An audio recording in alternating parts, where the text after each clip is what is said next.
أعوذ بالله من الشيطان الرجيم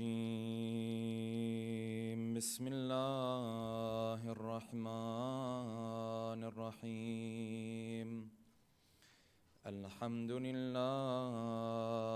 رب العالمين والصلاة والسلام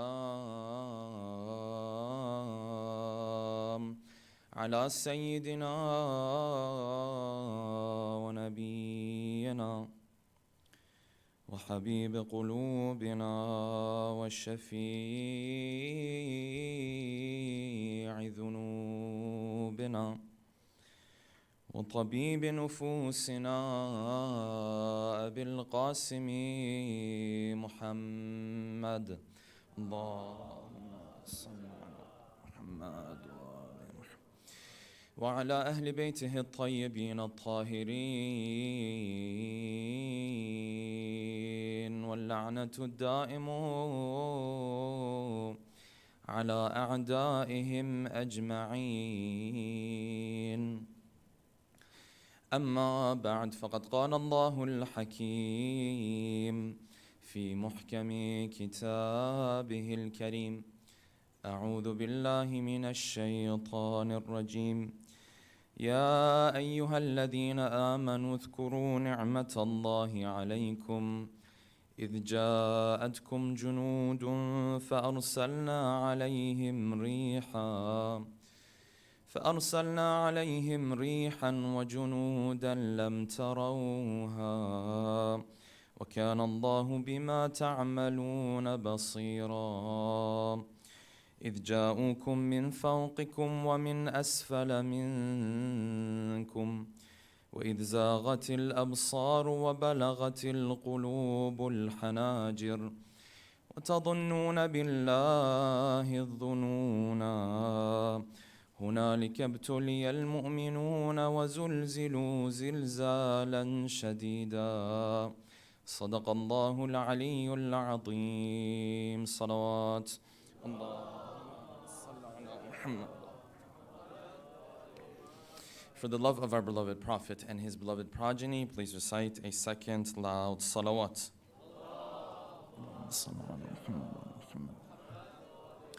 For the hastening in the return of our beloved 12th Imam, a third final loud salawat.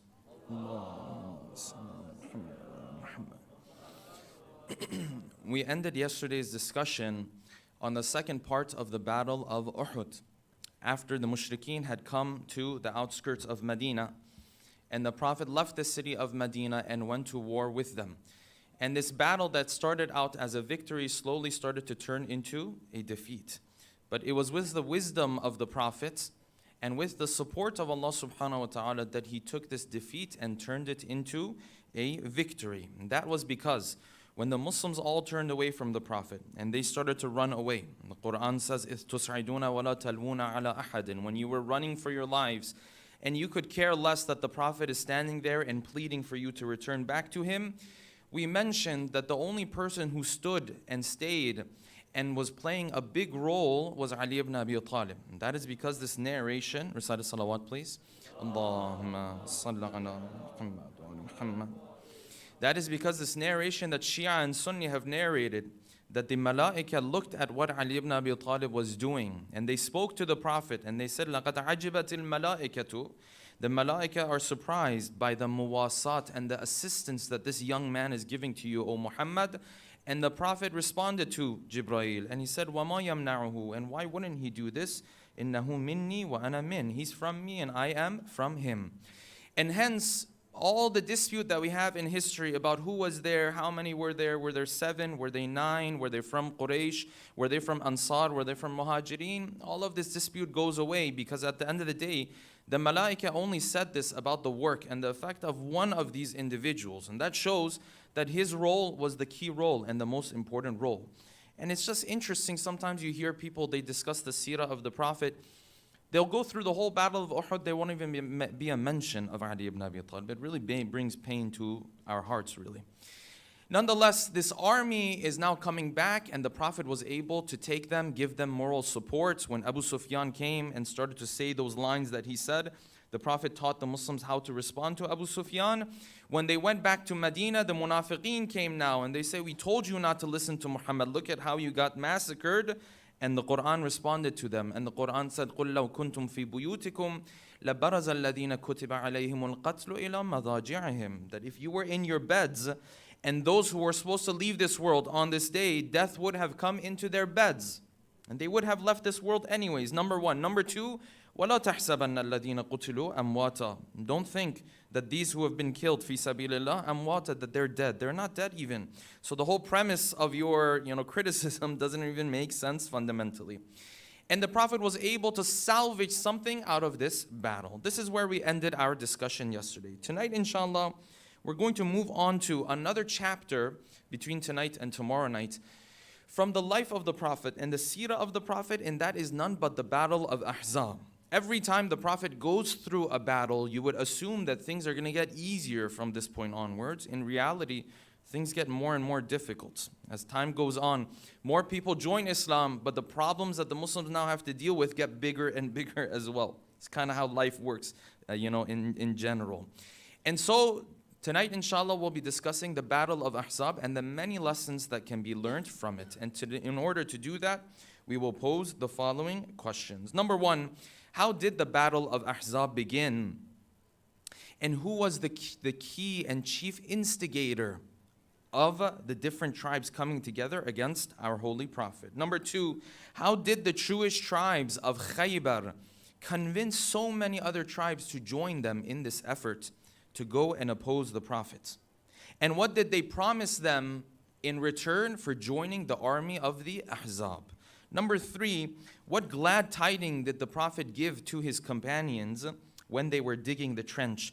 And how does this correlate and have parallels with the promise that we have been given about the return of our 12th Imam? Number four, what does Imam Ali say as it relates to living a lavish lifestyle? And what did he write in his letter to his governor when he received the news that his governor was attending lavish gatherings? And number five, and finally, what lesson can be learned from the way that the Jewish tribes were able to convince one another, and in particular the tribe of Bani Qurayza?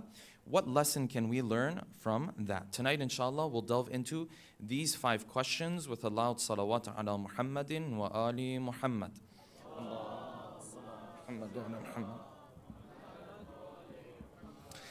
Let us begin from here. This battle now, the Battle of Ahzab, is happening, some say 4th year, some say 5th year. 5th seems to be the year. Badr, 2nd year after Hijrah. Uhud, 3rd year after Hijrah. Ahzab is now showing up in the 5th year after Hijrah. In a lot of ways, it's showing up at the worst time possible. Because now slowly these Muslims are getting together, slowly they're gathering their strength. And these battles that we cover, these are just the main battles that we covered. There were smaller battles that were happening during this time. There were confrontations that the Prophet was having with other tribes as well. So these are just the major ones. They are now recovering, getting their strength now, and all of a sudden something's going to pop up that they never even imagined would ever pop up. A challenge that the Quran says, وَزُلْزِلُوا زِلْزَالًا شَدِيدًا. It would shake the body of this Muslim ummah like nothing else. It's a challenge that's coming their way at probably the worst time. And that is the Ahzab. Ahzab is the plural of Hizb. Hizb meaning the party, the group. And why was it called Ahzab? Because in this battle, it's different from all the other battles that the Prophet is going to have. In Badr, he was dealing with the caravan of Quraysh and so on and so forth. In Uhud, Quraysh and some of the people who were with them. But now the whole Arabian Peninsula is going to unite against the Prophets. This is different. In Badr, you had 1,000 on the other side. In Uhud, you had 3,000, they say. In Ahzab, you're going to have 10,000 on the other side. It's a completely different challenge. And it requires a completely different strategy, as you will see from the Prophet as well. All of these tribes are going to come together. How did this all come together? How do 10,000 people come together anyways? What happened was the Prophet had certain confrontations with the Jewish tribes that were in Medina. In Medina, that there were 3 Jewish tribes. All 3 of them, when the Prophet came, he signed peace treaties with them. All 3 of them broke their peace treaties, and the Prophet had confrontations with them. One of them was a group known as Bani Nadir. Bani Nadir, they were expelled because they broke their peace treaty. And when they were expelled, they went to the land of Khaybar. Some of them stayed there, but they slowly could not take the idea that now this Arabian Peninsula, it seems as though Muhammad is becoming the number one power in the whole thing.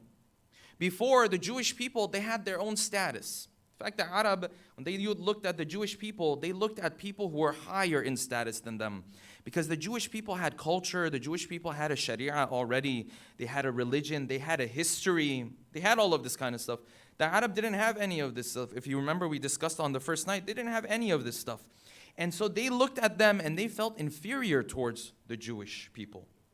Now Muhammad has come into the picture. The Jewish people don't have any power at all. They break their peace treaties, and the Prophet is forced to expel them. He has no option to do, nothing else to do. So one of the heads of Bani Nadir, who was now expelled from Medina, he couldn't take this anymore.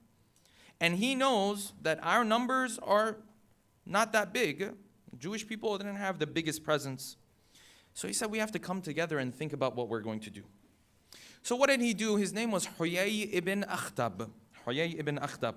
This is the person who starts the whole battle of Ahzab. Side note here, his daughter turns out to be a wonderful person. And his daughter turns out to be the wife of the Prophet. See how the world works. Safiya, his daughter, will eventually become the wife of the Prophet. But that's a side note. We'll discuss more about that tomorrow. Huyay ibn Akhtab comes and he approaches with 10-15 of the other Jewish people. He comes to Mecca. Comes to Mecca because he knows if he wants to get rid of Muhammad, he can't do it on his own. He needs help. So he comes to Quraysh, comes to Abu Sufyan. He says, listen, Abu Sufyan, we have come to you, and the only reason why I've come to you is because we want to come together so we can put an end to Muhammad. We want to uproot him. We want to fundamentally undermine him. We can't take this anymore. Abu Sufyan said, this is the real reason you've come to us? You've come all the way from Khaybar. They passed by Medina to come to Mecca. So you've come because of this? He said, yes, this is the only reason why we've come. And Abu Sufyan said, marhaban. Welcome. What a wonderful trip you made. I'll take it. Marhaban, ahlan, welcome. You've come to the right place. This is also what Abu Sufyan wants. And he knows he can't do it on his own. He tried in Badr, tried in Uhud. He knows he can't do it on his own either. So he's like, yes, we have to join forces at this point. So they came and Abu Sufyan said, you know, the most beloved people to us are the ones who can help us against Muhammad. So why not? Sure. You're the most beloved people in our eyes right now. Huyay said, well, we have to make a pact amongst ourselves because we don't want the story of Badr and Uhud to repeat itself. This time it has to be like something different. So he told Abu Sufyan, he said, you have to go gather all of Quraysh. Quraysh came with 50 of their elders. They gathered around the Kaaba and they swore in the presence of the Kaaba that they would not leave Muhammad this time unless and only if they kill him. And as long as one of us is remaining, we will stay until we achieve this goal. This is the ultimate pact that they have now made. They came, they made this pact in front of the Kaaba, and slowly they went. These Jewish tribes then went and started to gather more tribes on their side. And the people of Quraysh, they started to gather the people that they had covenants with. The way it worked back in the day is that you had your own tribe, then your tribe had covenants and peace treaties with other tribes. And then when you wanted to go to war, you would call on all these other tribes. And this other tribe might have another two tribes that they have a covenant with. So they will call on them. And those two other tribes might have, and it just keeps going on and on.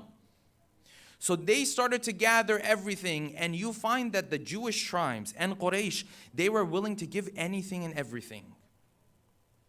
And amongst those things that they did was that these Jewish tribes who lived in Khaybar, they would go around to these other tribes. They used to say, listen, if you just send your people to come and fight with us, we will give you the worth of a whole year of the dates of Khaybar.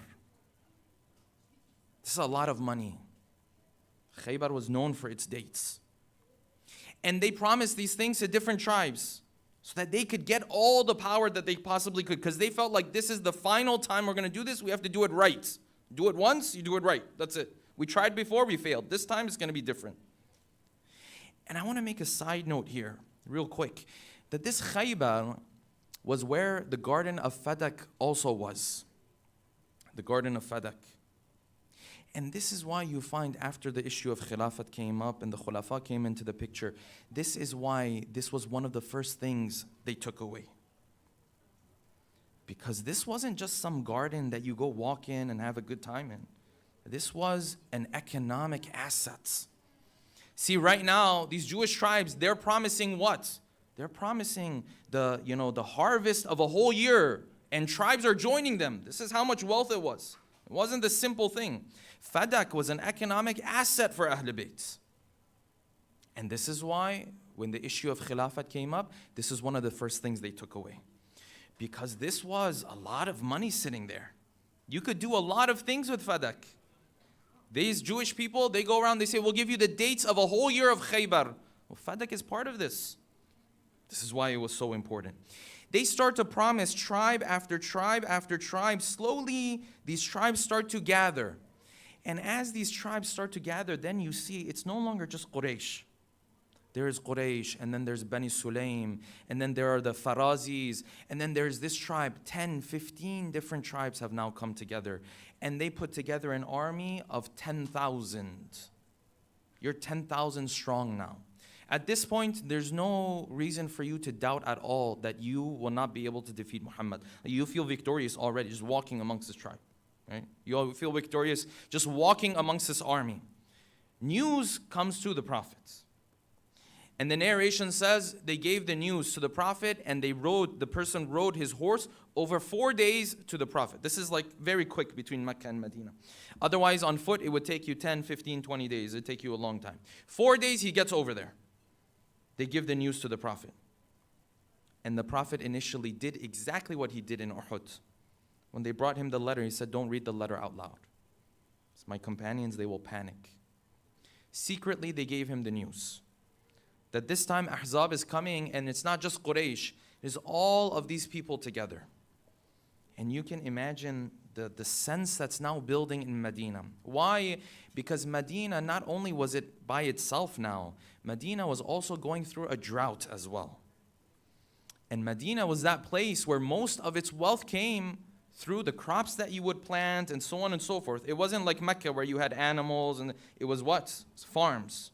This was Medina. Palm trees. This is what they used to use. And now there's a drought, and now you have to deal with Ahzab. They're coming as well. This made things very, very difficult. Recite a salawat, please.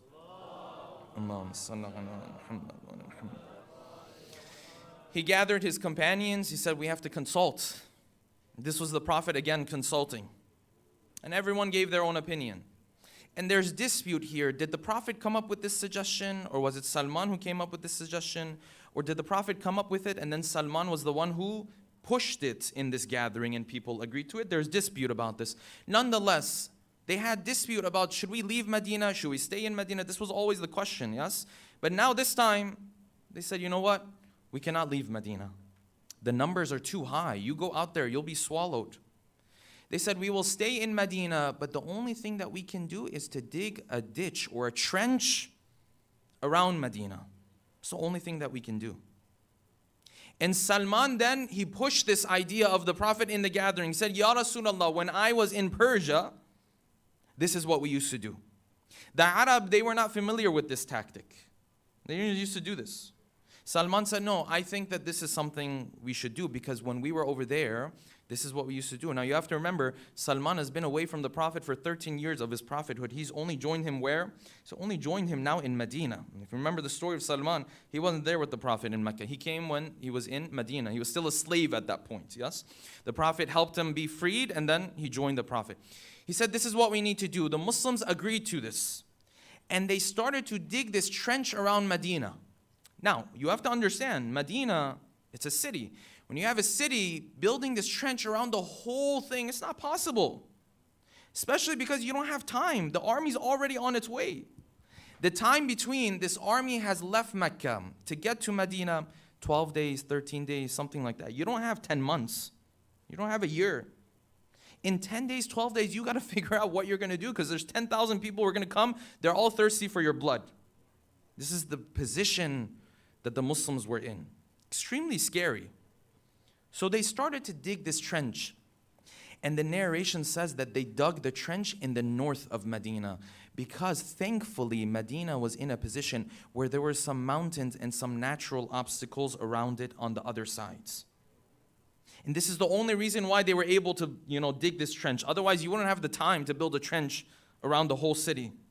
So the Prophet started to dig this trench around the north of Medina, where the mountain of Uhud is. If you look at the map of Medina, you'll see the mountain of Uhud is northeast of where Medina is. On that side, he started to dig this trench.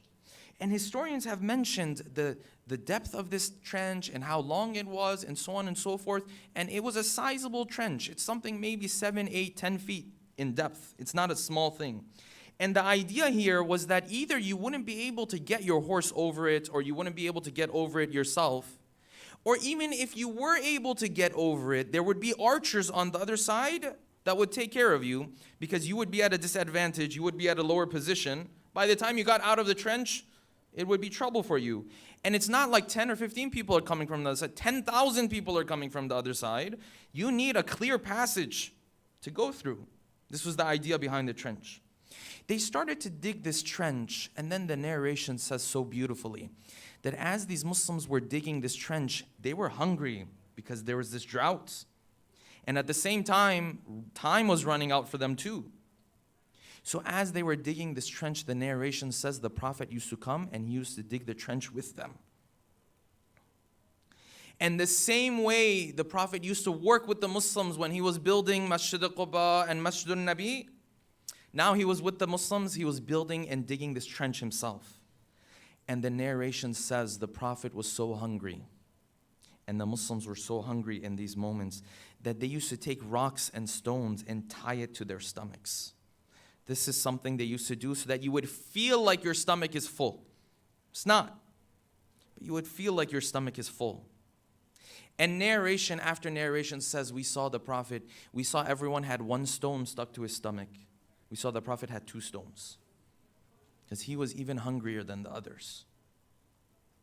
And he started to dig this trench, and the narration says he used to work in motion with the rest of the Ansar and Muhajirin. And he had divided up in a way where one side was Muhajir, one side was Ansar. And this was a beautiful tactic from the Prophet, because the Prophet, though he believed in everyone being united, he also acknowledged their differences. He never said, we're all the same, we all have the same background, we all come from the same tribe. No. Different tribes actually. Different backgrounds actually. Yes, you all can unite when your purpose is the same, but at the same time you have differences. You have groups amongst yourselves, you have tribes amongst yourselves, and hence he grouped up the people of one tribe to work on one part of the trench, and another group from another tribe to build on another part of the trench. And the narration says that while they were building this trench, because naturally you can't close off yourself fully from the outside world, you have to come and go and so on and so forth, there were passages that they did not dig as part of this trench. But those areas that they had not dug up was so small, it was easier to cover it, or it was easier to guard it. You can guard it. You have enough numbers for that. The rest of the area you have to dig. So the narration says the Prophet used to put from one tribe, a group of them, you are in charge of this passageway. You are to guard this passageway. And the next one, and the rest that they had dug up. And there are so many narrations that speak to us of the miracles that took place during this time while the Prophet was digging up this trench and these Muslimin were hungry. They didn't even have food to eat. The narration says the Prophet used to work hard, then he used to go sit in the corner and he used to automatically fall asleep out of fatigue. He would wake up, said, why didn't you wake me up? He'd go back to work again. And if you didn't know, you would think that he's just one person amongst the thousands of people that were there. The narration says Muhajirin and Ansar were working. Then Salman came. And Salman, of course, he's been through this before. He knows how to dig trenches. He's worked like this before. He's seen this before. So each of them, they said, you know what? Salman's with us. And the Ansar said, no, Salman is with us. The news got to the Prophet that these guys are having an argument. It's like, who's Salman? Salman is part of whose group? And the Prophet told them a line that people maybe at that time thought it was just a simple line and the Prophet was just trying to solve this argument. He said, no, Salmanu minna ahl al-bayt. He said, Salman is one of us. But in reality, this line had far more reaching theological implications. Because then later on, they say the Prophet mentioned this a number of times. It wasn't just this one time. And other times when Salman used to come into the gathering, and the Arab of the time, they didn't like him. They said, who is this guy? He keeps coming and going. The Prophet used to tell them, he says, Salman is an ocean that will never go dry. And he is a treasure that will never end. Salman is one of us Ahlul Bayt. The meaning that this line had was far deeper than what the average Muslim was just understanding. And Imam As-Sadiq, salawatullahi wa salamu alayhi, Imam As-Sadiq narrates, his companion asked him, he said, why do you speak about Salman al-Farisi so much? Why do you talk about Salman the Persian so much? And Imam As-Sadiq corrected him quickly. He said, no, you shouldn't be calling him Salman al-Farisi. He is Salman al-Muhammadi. He is Salman, the one who belongs to us. And then he started to speak of the high status of Salman. This is a person, nobody even knows him. Nobody cared about Salman. He didn't have a family. He didn't have a tribe. No one cared about him. But he was famous in the skies. He was well known in the skies. As they are digging this trench, the narration says they came across a big rock, a big stone that they couldn't get through. And the Muslimin, they tried, and some of these tools that they were using started to break. This was such a big stone and rock. Word got to the Prophet. They said, Ya Rasulullah, we don't know what to do here. What should we do? The Prophet came. He took the shovel or the tool himself. He struck the stone, and there was a light that came out of it. And he said takbir. And all the Muslims, just as following him, they said takbir as well. This is the first one. He struck it again the second time. The light came out. He said takbir. All the Muslims said takbir with him. The third time, the same thing happened. Takbir. Everyone said takbir with him. And finally, the stone came apart. And then they asked, they said, Ya Rasulullah, what is this takbir you keep saying? He said, the first time I struck this stone, I saw a light that showed me the palaces of Persia, and that you all will conquer that area one day. And the second time I struck it, I saw the palaces of Rome, and that you all would conquer it one day. And the third time I struck it, I saw the palaces of Yemen, and that you all would conquer it one day. And these Muslims, they were astonished. But you have to understand, in what context is the Prophet saying this? There's 10,000 people coming to kill him right now. This is not a normal, it's not like everything is looking good and you say, yeah, inshallah we'll be fine. It's easy to predict that when everything is looking good, right? When the stock market is going up, it's easy to say, yeah, inshallah the economy is going to be good. That's easy. This is when everything is going down. 10,000 people are coming to kill you. You have maybe 1,000 or 2,000. And the Prophet said, listen, I see you all conquering all of these areas. And of course, amongst the Muslims, there were those who did not believe him. They were like, this is impossible. How is that possible? They're like, this is astonishing. It doesn't make any sense. And that same moment of surprise that the Muslims had, that they were like, this is not even possible. What are you talking about? This is exactly the type of surprise you and I have when we hear the return of the 12th Imam. You and I are just as surprised, huh? You and I say, it's impossible. One government, the whole thing? No, that's not possible. Things don't look good right now. Muslims being killed every day. They're being massacred every day. And the same Prophet gave you and I that promise too. That there will come a time where all of this will be under the authority of my grandson, the Mahdi will come. And he will bring justice and peace to it. And you and I, we can't believe this. When it comes to the Muslims at that time, we look back at them in hindsight and we say, how could you not believe the promise of the Prophet? Didn't he promise you? Didn't he tell you? And the Prophet has told us just as clearly. This is one of the musallamat of Islam, no matter which school of thought you belong to. If you go to the harshest fraction of the Sunni school, the most conservative, the belief in the Mahdi is there. Belief in the Mahdi is there.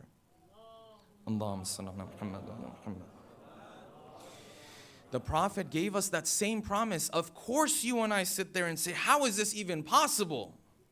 And this is what the promise the Prophet is giving them. And by the time of the Khulafa, they were ruling all these areas. By the time of the Khulafa, the Muslims had taken over Yemen and Persia and Rome. It's not even 100 years later, less than 100 years later. This hunger in the city of Medina is becoming more and more severe. The narration says one day, Jabir ibn Abdullah al-Ansari, he thought, let me go home and ask my wife, what do we have? Let's just invite the Prophet at least. Have the Prophet, have him come, eat something. The narration says Jabir came home to his wife. Asked her, said, what do we have? She said, listen, we have maybe enough that we can make a loaf or two out of it. And that's it. He said, fine, that's enough. That's whatever we have. We'll go, I'm going to go invite the Prophet. He went to the Prophet. He said, Ya Rasulullah, I want you to come to my house. The Prophet said, sure, do you guys have anything to eat? He said, yes, we have something we will share with each other. And the Prophet said, tayyibun, this is pure food. I will come. Except the Prophet did something that Jabir was not expecting, and the wife of Jabir was also not expecting. The Prophet turned to all of these Muslims who were working on the trench. He said, you guys come with me. And in true couples fashion, Jabir went home and they had an argument at home. He came home and the wife said, wait a second, you invited all these guys? It's like, how am I supposed to prepare now? God forbid if the husband is one of those people, just invites people, It's like recipe for disaster. He came home, the wife said, you invited all these people, they're coming to our house? Or the Prophet invited them? He said, no, I swear it was the Prophet invited them, it wasn't me. And this wife, the faith that she had, she said, if the Prophet invited them, then he knows what he's doing. And the narration says they came to the house of Jabir, and the Prophet ate from the bread, and then he gave from the bread to all of these people from the trench, and the bread wouldn't finish. And they all walked away satiated that day. And there are multiple narrations about this issue of hunger and the miracles of the Prophet. But I tell you something else that's not so much of a supernatural miracle, but it's a miracle in spirituality. And that is that one of these days, they say the Prophet was working very hard. The stones tied to the stomach, the hunger is bothering everyone. Then they say all of a sudden Fatima came. Allahumma salli ala Muhammad wa ala Muhammad.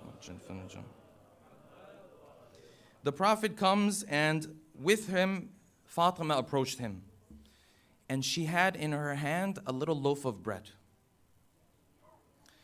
And the Prophet turned to her and said, Fatima, why have you come? She said, I've brought some food for you. And the Prophet said, this is your food. This is Ali's food. Whose food is this? And Fatima said, this is the food I had prepared for my own children. This is the food of Hassan and Hussein I have brought for you.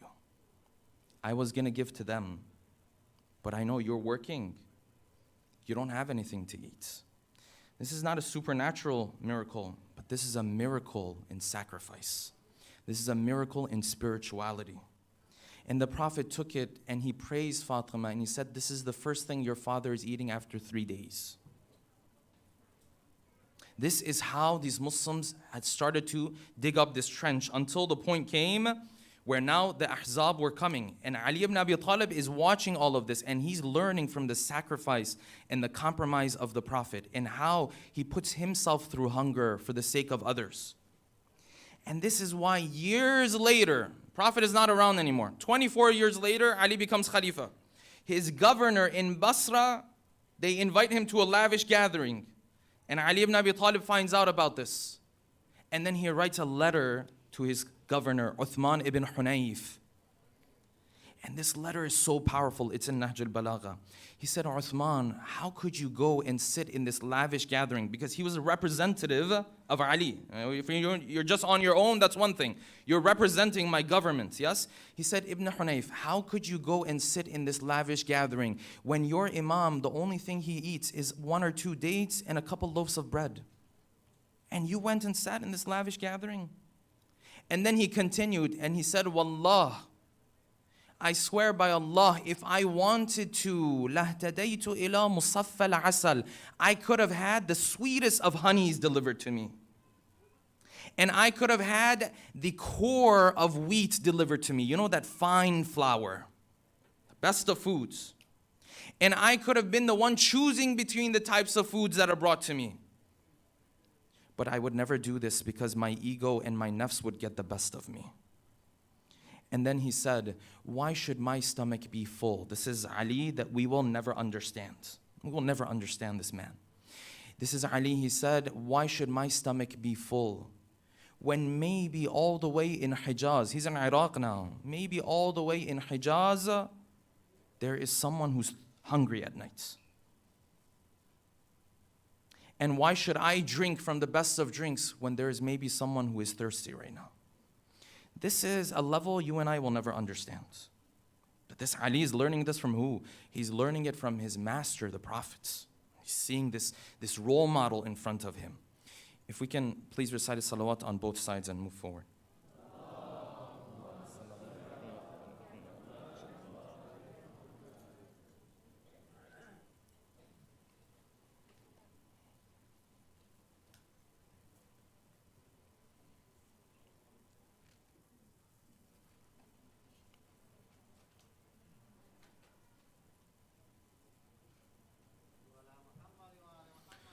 Allahumma salli ala Muhammad. One more salawat, please. Allahumma salli ala Muhammad. The Ahzab now come, and they gather in the north of Medina.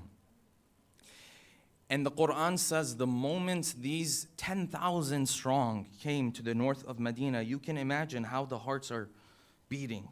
Because you see this army is in front of you now. It's no longer rumors. They're there. They're looking you in the eye. And the Quran says the munafiqeen and those whose faith was weak, they looked at it and they said, you know what? This prophet tricked his people. Because when the army was coming, the prophet gave his people the news that they would be victorious. He already told them, you're going to take over Rome and Persia, everything. Forget about this. He already told them. And the munafiqeen said, this prophet, he is tricking his companions. There's no way you're getting out of this.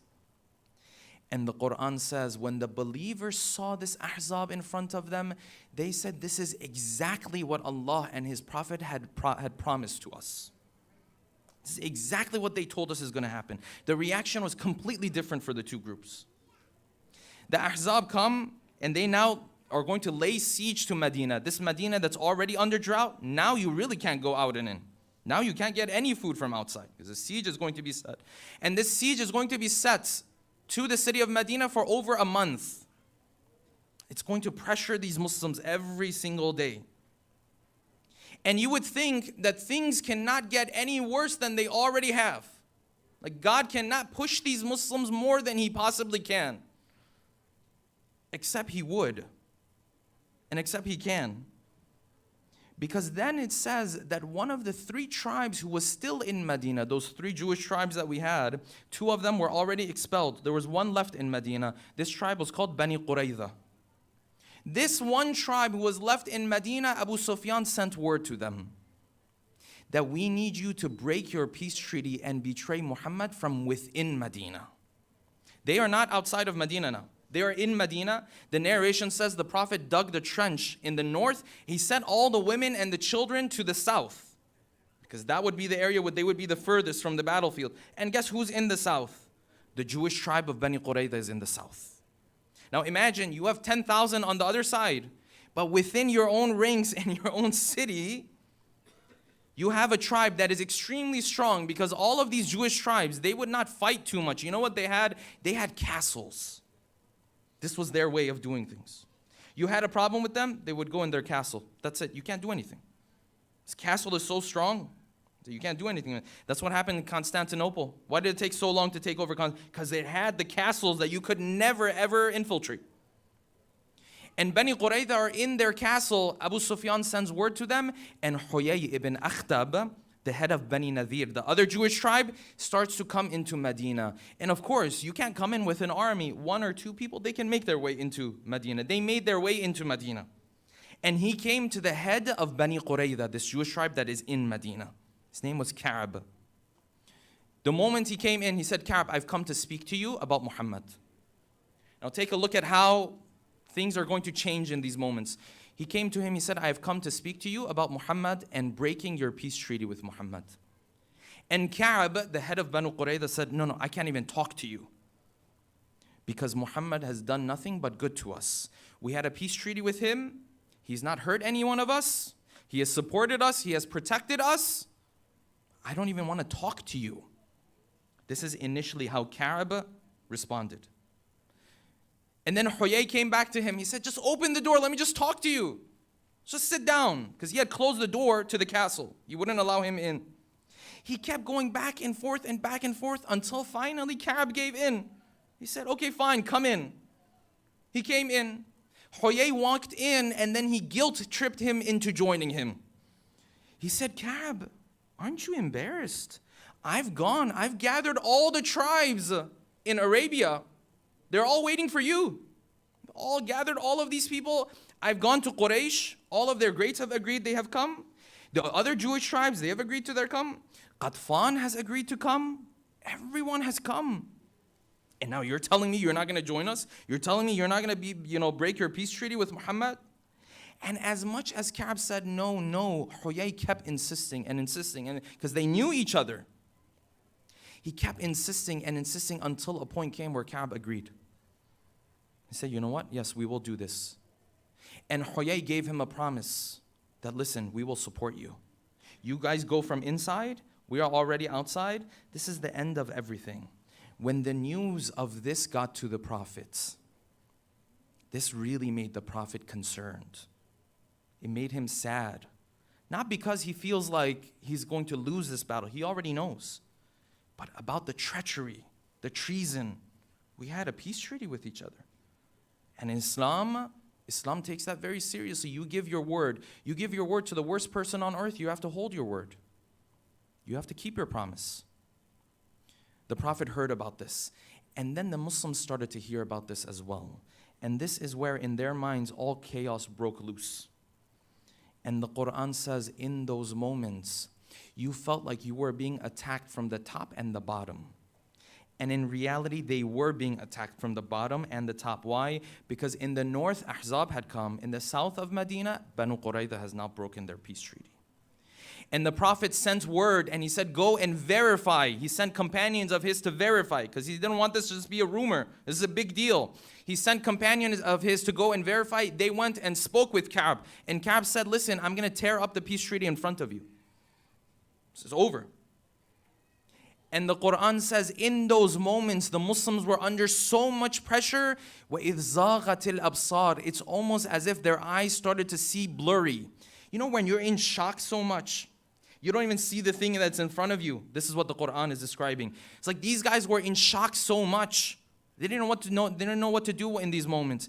وَبَلَغَتِ الْقُلُوبُ الْحَنَاجِرِ It's like their heart was in their throat. You know when you can feel your heart beat so much?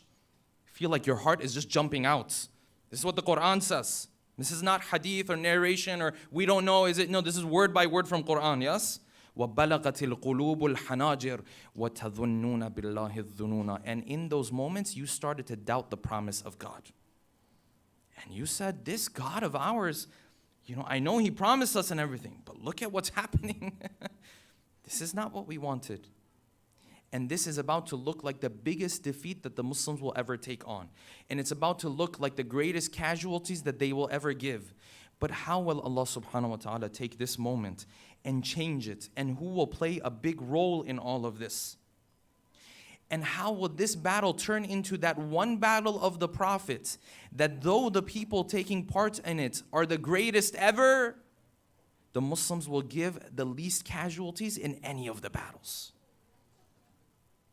The least casualties, less than Badr. 10,000 on the other side. But this was the promise of Allah subhanahu wa ta'ala. Not only will they become victorious, they will give less casualties than they gave in Badr as well. How did the Prophet do this? And whose help did he have to rely on? That inshallah we will leave for tomorrow night, and we'll continue with the battle of Ahzab tomorrow night. Let us take a moment to dim the lights inshallah and take our hearts to the city of Kufa, where our beloved Imam, our beloved first Imam, is going through difficult times and difficult moments. Sallallahu alayka ya Amir al-Mu'mineen. Sallallahu alayka ya Ali ibn Abi Talib. The narration says this final day, this final night, Ali ibn Abi Talib's body had become extremely weak. And he started to make his final wasiyah and his final will to his sons and to his children. And imagine Zainab and Kulthum and Hassan and Hussein have gathered. Everyone has gathered around the area of Ali ibn Abi Talib. And he started to speak to Hassan and Hussein. And he said, tonight you will do the ghusl and kafan of me. And when you put me and you want to pick my body up and move me towards the graveyard, you will see that you will only pick up one side. Because the other side, the malaika will come and they will pick it up. And when you put my body on the camel and the camel is carrying this body, you will find that the camel will move and stop by its own, because this camel knows where to stop. And then Ali said this one line that brings pain to our hearts. It shows the loneliness of Ali, because then Ali said, "O Hassan, O Hussein, when I die on a night like this, do not leave my body until the next day. You are to bury my body during nighttime." Why, Ya Ali? Why? Why not wait for the Muslims to come? Why not wait for your followers to come to pray on your body, so on and so forth? Because he said, I have enemies. They will not even leave my body alone. He said, you bury my body during nighttime, and when you bury my body, you are to hide my grave. You are not to leave anything behind that shows that this is the grave of Ali ibn Abi Talib. So many people have so many grudges from Ali. So many people have so much hatred for Ali, because Ali was the one who, whenever the Prophet wanted to get anything done, it would be done by the hands of Ali ibn Abi Talib. Now this grudge, this hatred is so much, he knows even his body will not be left alone. And then the narration says that Ali continued to make his final wasiyas. He made some wasiyas as it relates to Ibn Muljam. And then he continued, and the narration says he was fainting and he was coming back. And he was fainting and he was coming back. And he was saying some things very quietly. And the narration says at one point he said, "Marhaban, marhaban, welcome, welcome." And when he came back, they asked him, they said, "Ya Ali, who are you speaking to?" "Ya Ali, there's no one else around us here." And Ali said, you know, in these moments that I fainted, I saw people on the other side. And I saw the Prophet, he is waiting for me. And I saw my uncle Hamza, he is waiting for me.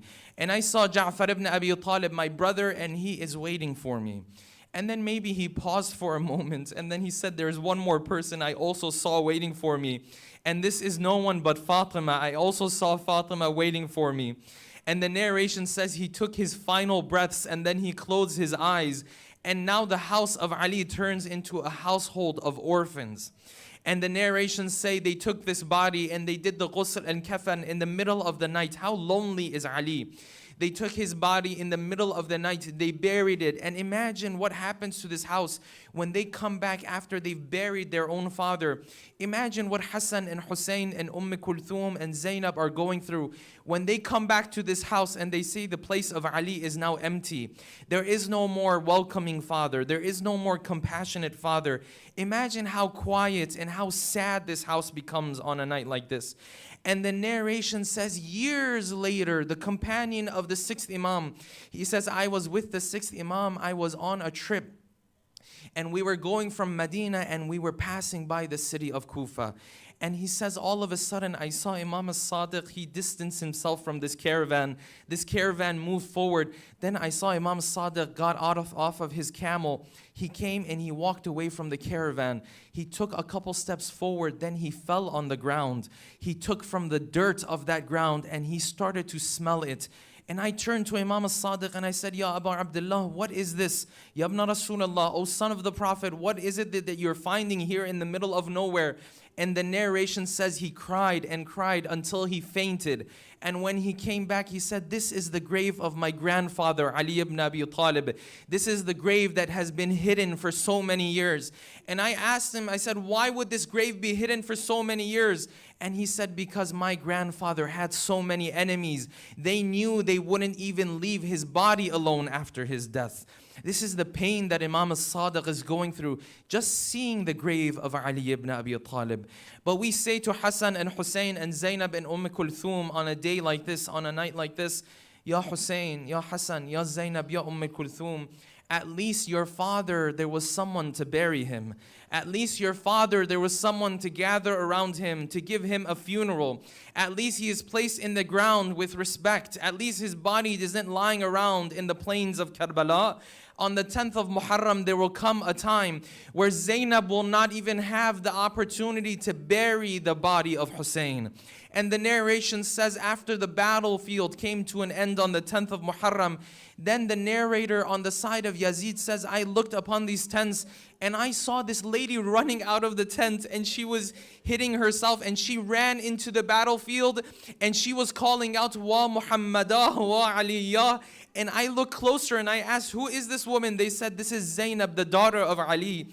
This is Zainab who's come out. And the narration says that Zainab came out and she was calling out to the Prophet. She said, Wa Muhammadah, hada Husaynun bil ara. This is that grandchild of yours. This is that child of yours that used to come on your shoulders. This is that child of yours that you used to kiss with your own lips. This is that child of yours. His body is torn into pieces. Muqatta'ul a'dha. Murammalun bid-dima. His body is covered with blood in the plains of Karbala. And the narration says Zainab wasn't alone. There was someone else who also came and threw herself on the body of her father. And this was none but Sukayna. Sukayna came into the battlefield. She saw the body of Hussein. She threw herself on the body of Hussein. And the narration says she fainted out of the pain that she had gone through, and out of the agony that Sukayna had in her heart. And she says, while I had fainted, I saw a dream in which my father recited these lines to me. He said, Shi'ati ma in sharibtum ma azbin fadhkuruni. From now on, whenever you drink a little bit of cool water, remember me. أو سمعتم بشهيد أو غريب فاندبوني. Whenever you hear about someone who is lonely, whenever you hear about someone who everyone left alone, whenever you hear about the one who's left thirsty in the plains of Karbala, you are to remember me, فَذْكُرُونِي. Imagine the pain that Sukayna went through. And the narration says that as much as Sukayna and Zainab wanted to stay with the bodies of the shuhada, they were forcefully taken away. And they were forced away from the body of Hussein. Allah la'natullah ala al-qawmi al-zalimin. وَسَيَعْلَمُ الَّذِينَ ظَلَمُوا أَيَّ مُنْقَلَبٍ يَنْقَلِبُونَ. Let us take a moment to recite Surah Al-Fatiha for all of your marhumin and marhumat, especially the marhumin and marhumat of the sponsors of tonight's program, with a loud salawat ala Muhammadin wa ali Muhammad. Allahumma salli ala Muhammad wa ali Muhammad. Bismillah ar-Rahman ar-Rahim.